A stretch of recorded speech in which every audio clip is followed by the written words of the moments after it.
নমস্কার। মুর্শিদাবাদের বেলডাঙায় প্রস্তাবিত বাবরি মসজিদ, সেখান থেকে আপনাদের সঙ্গে জি 24 ঘন্টার ডিজিটাল পেজে রয়েছে আমি অয়ন। আমরা সম্প্রতি বলা ভালো 2025 সালের ডিসেম্বর মাসে ব্রিগেডে 5 লক্ষ কণ্ঠের গীতা পাঠ দেখেছি।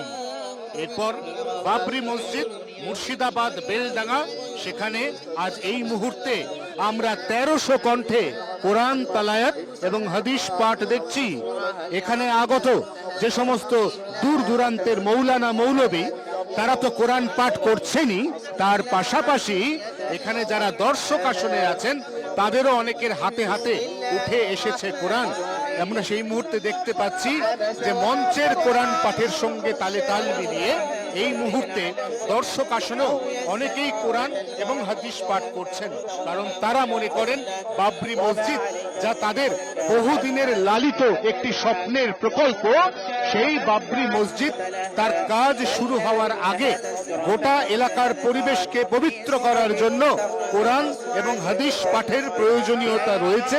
ইতিমধ্যেই আমরা একদিকে মঞ্চের ছবি দেখতে পাচ্ছি এবং সেই মঞ্চে আমরা প্রত্যেককে দেখছি তারা যেমন একদিকে কোরআন এবং হাদিস পাঠ করছেন, ঠিক তেমনি এই মূল মঞ্চের বাইরে যে দর্শক আসন রয়েছে সেই দর্শক আসনেও আমরা এরকম প্রচুর মানুষ দেখতে পাচ্ছি।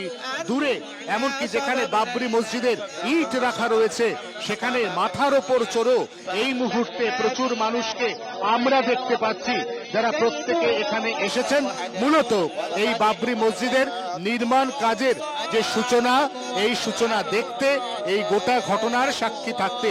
এখানে যথেষ্ট সংখ্যক ধর্মপ্রাণ মুসলমানের ভিড় হয়েছে। আমার ক্যামেরা বন্ধুর মাধ্যমে আমি সেই ছবি দেখাবো, যেখানে আমরা দূর দূরান্তে এমনকি উঁচু জায়গাগুলোতেও শুধু সার মানুষের মাথা দেখতে পাচ্ছি। হুমায়ুন কবির, তৃণমূল কংগ্রেসের ভরতপুরের সাসপেন্ডেড বিধায়ক, যিনি পরবর্তীকালে জনতা উন্নয়ন পার্টি তৈরি করেছেন, যিনি এই পার্টির চেয়ারম্যান, তিনি আগেই জানিয়েছিলেন যত বাধাই আসুক, এমনকি তার মেয়ে জামাই, এমনকি মেয়ের শ্বশুর মশাই তার সম্পত্তি ক্রোক বা ফ্রিজ করার মতো ঘটনা ঘটলেও তিনি 11ই ফেব্রুয়ারি নির্ধারিত নির্ঘণ্ট মেনে বাবরি মসজিদ তার নির্মাণ কাজ সেটা শুরু করবেন। সেই মতো হুমায়ুন কবির সেই কাজ শুরু করেছেন। এরপর আগামী কাল এবং পরশু হুমায়ুন কবিরের বাবরি যাত্রা, যা মুর্শিদাবাদ নদিয়া সীমান্তের পলাশী থেকে শুরু করে গোটা মুর্শিদাবাদ জেলা হয়ে, তারপর মালদা জেলা হয়ে সোজা চলে যাবে উত্তর দিনাজপুরের ইটাহার পর্যন্ত, এবং সেখানেই 13 তারিখে এই বাবরি যাত্রা শেষ হবে, এমনটাই জানিয়েছেন হুমায়ুন কবির।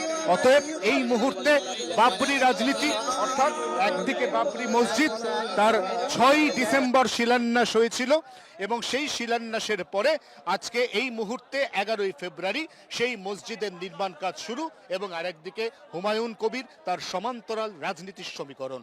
জি 24 ঘন্টার জন্য ক্যামেরায় জয়ন্তর সঙ্গে অয়ন, বেলডাঙা, মুর্শিদাবাদ। বাংলার আওয়াজ, বাঙালির আবেগ, জি 24 ঘন্টা।